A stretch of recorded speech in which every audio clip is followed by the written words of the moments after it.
Bien, así que estamos tratando de hacer este tipo de actualizaciones de manera trimestral.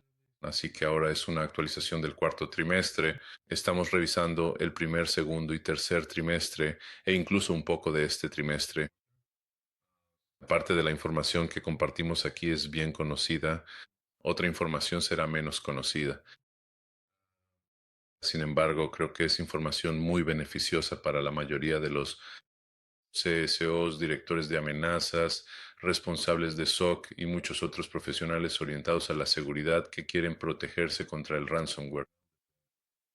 Así que, de nuevo, ahora mismo estamos viendo un aumento, como siempre. Cada año y año tras año vemos un incremento en los pagos por ransomware. En los montos totales, promedios y medianas, en paralelo a una disminución en la cantidad de pagos, lo cual es un poco contraintuitivo de alguna manera. Definitivamente hay menos víctimas que están pagando ransomware. Diría que hay una pequeña disminución. Creo que incluso ayer o anteayer, Blipping Computer también publicó una gran caída, alrededor del 23%, algunos dirán 26%, 25% de las víctimas que son atacadas exitosamente por ransomware eventualmente pagarán. Así que la cantidad de víctimas definitivamente será menor, pero el tamaño del pago por ransomware aumenta significativamente. Es un modelo de negocio. Los atacantes, hackers, grupos criminales buscan mantener el negocio. Por lo tanto, es de esperarse que el pago promedio por un solo ransomware exitoso aumente. Obviamente, para las organizaciones no es el principal ni el hecho de mayor impacto. La falta de continuidad del negocio será mucho más significativa en ese sentido, pero aún así afecta la continuidad del negocio. Y en algunos casos, pagar al grupo de ransomware reduce la estrategia de contención. Ahora, cuando observamos la fuente, por qué las víctimas pagan o por qué no lo hacen, existen diferentes artículos de investigación.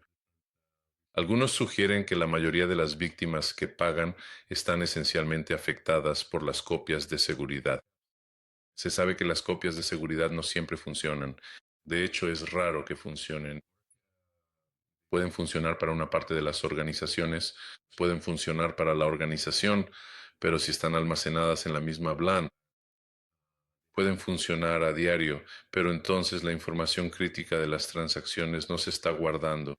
Así que, nuevamente, configurar e instalar copias de seguridad es importante, pero es sumamente desafiante hacerlo de la manera correcta. Valide eso también. Esto también es algo que la mayoría de las víctimas, clientes y empresas no están haciendo realmente de la manera correcta, aparte de, obviamente, tener un programa o plan de continuidad ante interrupciones. Así que nuevamente, las copias de seguridad que no funcionan, las copias de seguridad cifradas o las copias de seguridad que no son útiles. El abuso de esto es una razón significativa para el pago. La otra, obviamente, es especialmente en casos de información privada, financiera, de salud, legal, donde esto puede llevar hasta 5 años. Así que el escrutinio con la responsabilidad y las implicaciones legales cuando miramos hacia 2025 en comparación con 2024. Un ligero cambio en la clasificación de los grupos de ransomware. En 2024, Ransom Hub jugó un papel importante. Todavía está presente, pero Killing y Akira tomaron el liderazgo. Akira retrocedió un poco y Killing es probablemente el más significativo en este momento. Eso lo tuvimos la oportunidad, aunque desafortunada, de lidiar con ellos varias veces en muchos de los sitios de nuestros clientes.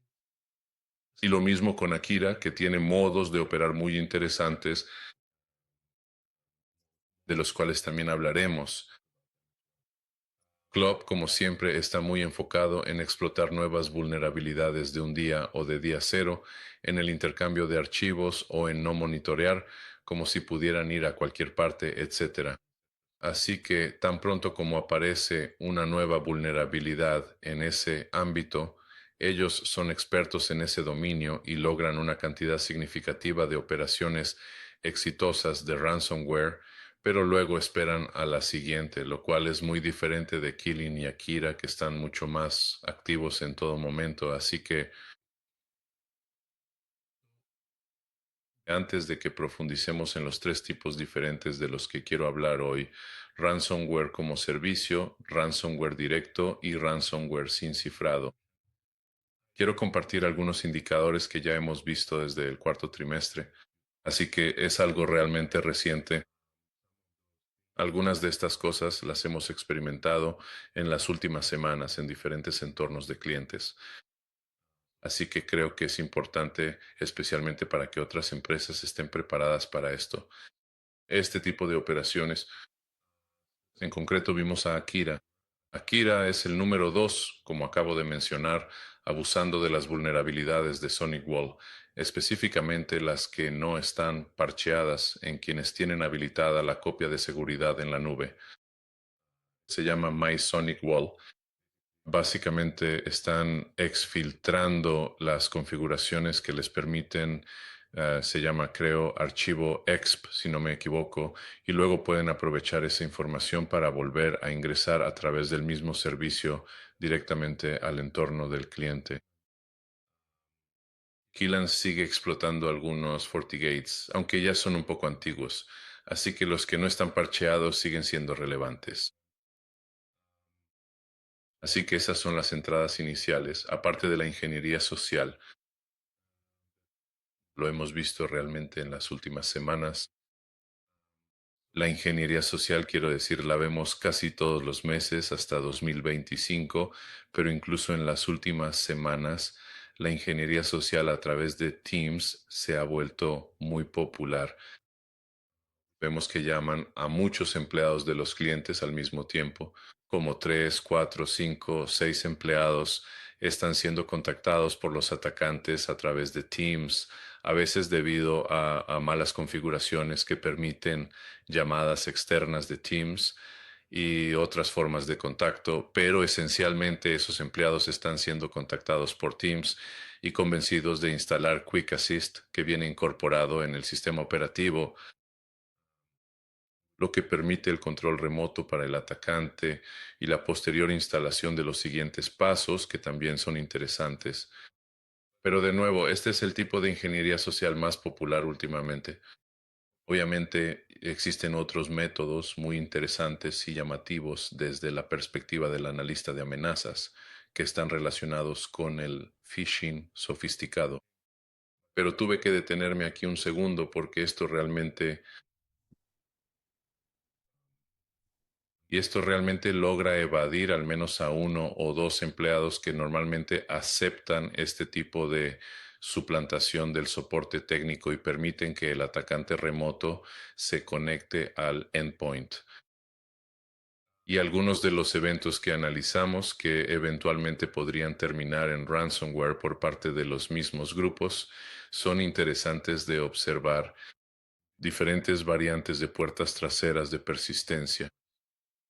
Creo que lo mencioné en LinkedIn muy brevemente, pero definitivamente fueron investigaciones interesantes. Quiero decir, los atacantes normalmente instalan más de una puerta trasera, incluso más de dos, solo para mantener la persistencia, porque de nuevo, como siempre, tienes un equipo de respuesta a incidentes interno y externo trabajando, tratando de contener el evento. Incluso sin respuesta a incidentes, están tratando de cerrar la puerta, tal vez intentar bloquear, contener los firewalls.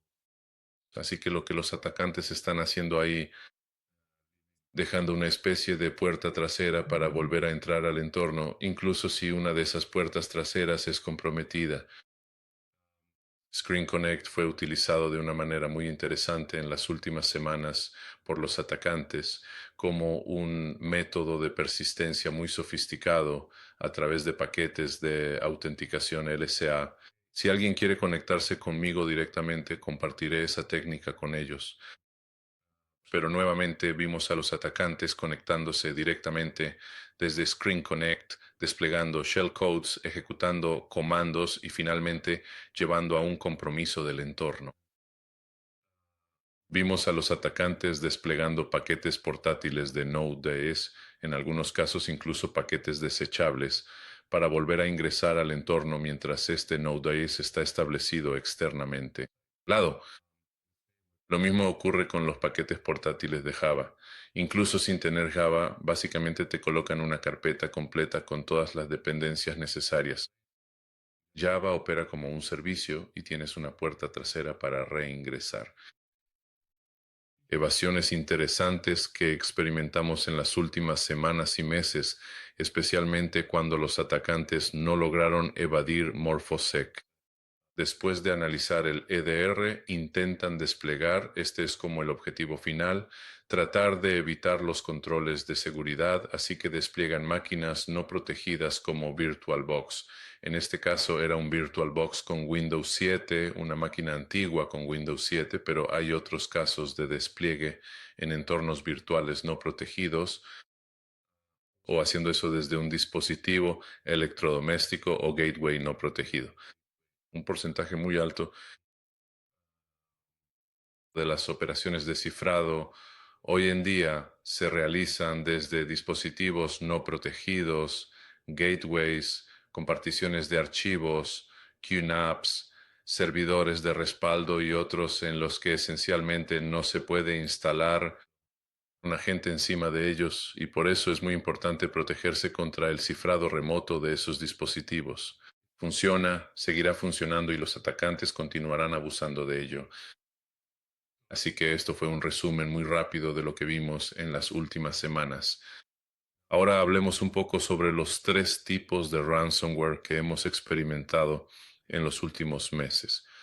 Voy a hablar sobre ransomware como servicio, ransomware de un solo equipo y ransomware sin cifrado. Así que el ransomware como servicio es probablemente el tipo de ransomware más común que experimentan la mayoría de las víctimas hoy en día. Aquí mencioné un grupo muy avanzado, creo que incluso fue evaluado por Mitre en algún momento. Chicos nativos de habla inglesa básicamente reaparecieron después de una pequeña desaparición, atacando a entidades financieras y de telecomunicaciones. Quiero decir, puedes encontrar mucha información sobre ScatterSpider. También hubo algunos arrestos en este ámbito. Ese no es el objetivo o propósito de esto. El objetivo de este seminario web es hablar sobre ransomware como servicio. Y en este caso, este grupo utilizó, al menos en el caso del compromiso de Mark and Spencer, que fue una organización muy afectada con casi 3 meses de recuperación, 750 millones en daños a la reputación de la marca y, quiero decir, podríamos seguir contando el impacto adicional y el costo asociado a este ransomware. Pero finalmente, el grupo descifrado de ransomware que nos interesa en este momento es Dragon Force, conocido como ransomware como servicio. Killing, por cierto, también es ransomware como servicio. Y en este caso, básicamente puedes alquilar los servicios, utilizar Dragon Force. Tienes que pagar a quienes te dan la capacidad de usarlo y así es como funciona. En realidad es muy interesante. También podríamos dedicarle mucho tiempo a eso, pero rápidamente, el ransomware como servicio creo que es una de las áreas de mayor desarrollo dentro de los grupos criminales asociados al ransomware. Los grupos de ransomware compiten entre sí para ver quién ofrece más servicios a sus clientes. Los clientes son esos grupos criminales que finalmente logran cifrar a la víctima con éxito. Hay algunos líderes como Kaylin que ofrecen servicios similares a los de una oficina legal.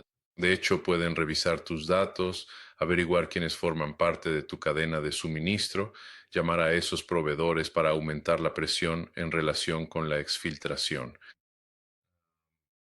Te proporcionarán servicios que realmente llevarán a la víctima al límite.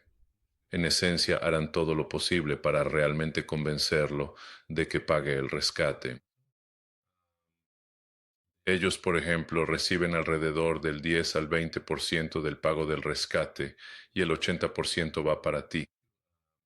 La mayoría de los servicios de ransomware como servicio toman entre el 15 y el 30% de los pagos de rescate.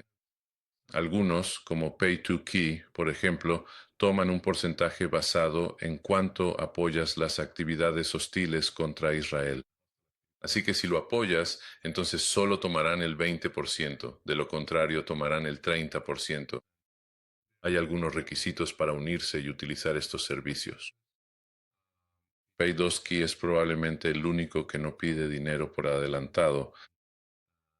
Todos los demás requieren entre, digamos, $1,000 o un poco más solo para participar y te expulsarán por inactividad en muy poco tiempo. Así que realmente los grupos criminales o los individuos que buscan atacar y ganar buen dinero, no buen dinero, sino dinero rápido, perdón, se verán presionados a hacerlo rápidamente. Pero bueno, ya es suficiente sobre el ransomware como servicio. Este probablemente sería uno de los ataques que alguno de ustedes ha experimentado o experimentará, lamentablemente. Pasemos a eso. El otro caso es cuando un grupo puede hacer todo desde el acceso inicial, los brokers de acceso comprando las credenciales, moverse lateralmente dentro de la red, realizar los cifrados y la exfiltración. Ese tipo de actividades, como en el caso del ransomware como servicio, suelen estar divididas entre diferentes grupos y hay colaboración y cada uno recibe una parte. Aquí estamos hablando de grupos que básicamente hacen todo el trabajo, pero también se quedan con la mayor parte del dinero. SafePay es un buen ejemplo. Y el caso de Ingram Micro, que fue uno de los compromisos más conocidos en 2025, experimentó eso. Pero también hay otros casos, quizás un poco menos conocidos en 2025. En este caso estamos hablando de objetivos que son empresas de TI, MSSP, servicios profesionales, MSP, manufactura. Con una sola intrusión puedes obtener acceso a muchos otros compromisos, redistribución, gestión de clientes, etcétera. Y luego hay un aumento particularmente interesante en la exfiltración de datos de ransomware sin cifrado. La ventaja aquí es que haces la exfiltración y envías un correo electrónico 6 meses después al cliente. Casi no hay posibilidad de que el cliente sepa cómo entró el atacante, probablemente no identificará sus propias vulnerabilidades, será muy difícil realizar una investigación forense, pero los datos obviamente ya han sido exfiltrados. En algunos casos encontramos que algunos directores generales reciben esas cartas físicas directamente, ni siquiera correos electrónicos de los atacantes informando sobre la explotación y la forma de pagar. En otros casos encontramos suplantadores de identidad. Es como si ni siquiera hubiera ocurrido una exfiltración, así que hay que estar especialmente atentos y ser cuidadosos porque no necesariamente hubo alguna exfiltración. Y si vemos transferencias de Bitcoin u otro tipo de dinero, dinero virtual, transferido incluso si no hubo una exfiltración real. Así que hay que estar atentos, realmente contar con esa información. Quieren tener pruebas de una exfiltración real en su empresa. Mencioné aquí muy rápidamente los diferentes tipos de escaladas exfiltración. Creo que eso también es importante. No lo mencioné al principio. Creo que en 2025, especialmente en los últimos meses, realmente se ha experimentado exfiltración a través de Azure Copy. Creo que es una de las técnicas más relevantes hoy en día. Anteriormente se trataba mucho de Omega usando cosas como Reclone, pero recientemente, en casi la mayoría, diría yo, en muchos de los eventos recientes, se trató de exfiltrar hacia Azure, hacia algún tipo de bucket aleatorio de Bitbucket. Es muy difícil de detener porque tienes muchos procesos comunicándose con Azure y gran parte de las copias de seguridad van a los mismos tipos de URLs. Y obviamente Los adversarios están aprovechando el mismo concepto y tienes Azure Copy escribiendo desde uno de tus servidores y enviándolo allí. Siguiente. Solo un poco sobre las diferentes técnicas. Algunas de ellas son obvias. Creo que parte de eso también se publicó en otros artículos. Pero la exfiltración, no hay ransomware sin exfiltración, pero sí hay ransomware sin cifrado, ¿verdad? Así que la exfiltración es básicamente la técnica principal que experimentarías en casi todos los eventos de ransomware, si no en todos. El movimiento lateral también. Una técnica muy popular. Quieres llegar a las joyas de la corona. Quieres acceder a los servidores SQL, a tus servidores de archivos y finalmente a tu controlador de dominio para obtener una traza adicional de información de diferentes usuarios.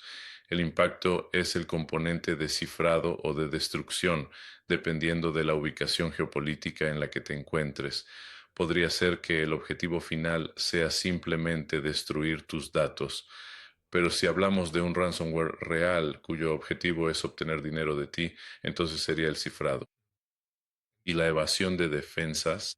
La evasión de defensas es importante. Existen muchas tácticas. Si miras en Mitre para una cadena de ataque exitosa, comenzando desde la persistencia, el acceso inicial, la ejecución, la comunicación C2, etcétera. No todas son realmente populares cuando hablamos de ransomware. No necesariamente, especialmente en lo que respecta a la comunicación C2, pero la evasión de defensas debe estar presente porque necesitas evadir la pila de seguridad actual. Existen muchas formas de evasión. Hablaremos de ellas, de las que hemos visto durante 2025, pero en casi todos los eventos de ransomware verás técnicas de evasión. Sin evasión el ransomware no funcionaría. Es un hecho común que la adopción de EDRs y de una pila básica de seguridad es algo muy cercana a la perfección en Norteamérica. Y no hay nada que sea 100%, pero estamos hablando de empresas medianas.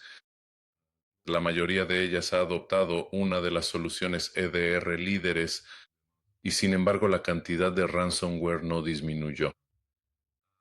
El sentido de descubrimiento y registro también es muy popular, especialmente al ejecutar herramientas como Advanced IP Scanner, Zenmap, Nmap, escáneres de puertos y similares. Hay muchas herramientas que se están ejecutando y muchas de ellas están siendo utilizadas por WIT. Solo un par de puntos sobre la evasión de defensa, muy rápidamente. Aunque hay muchas discusiones sobre traer tu propio controlador vulnerable, creo que Microsoft está haciendo un gran trabajo al apoyar y ampliar la lista de controladores certificados que hoy en día se están utilizando de forma indebida. Puedes habilitar esa función y básicamente reducir tu superficie de ataque. Pero hay muchas evasiones mediante cifrado a través del modo seguro, lo vemos muy a menudo. Muchos de los ADR, especialmente después del impacto significativo de CrowdStrike, las pantallas azules realmente no están operativas, al menos no completamente operativas, en modo seguro, lo cual es un gran terreno para que los adversarios realicen el cifrado con éxito sin ser detenidos. Así que el modo seguro es definitivamente un factor importante en la evasión. Suplantar el reemplazo del antivirus. Actualmente existen diferentes técnicas líderes para intentar manipular los controles de seguridad existentes. Hay una reciente de hace apenas un par de semanas que básicamente permite escribir en los directorios de los ADR. Otras básicamente comprometen las notificaciones de callbacks. Existen formas de manipular eso.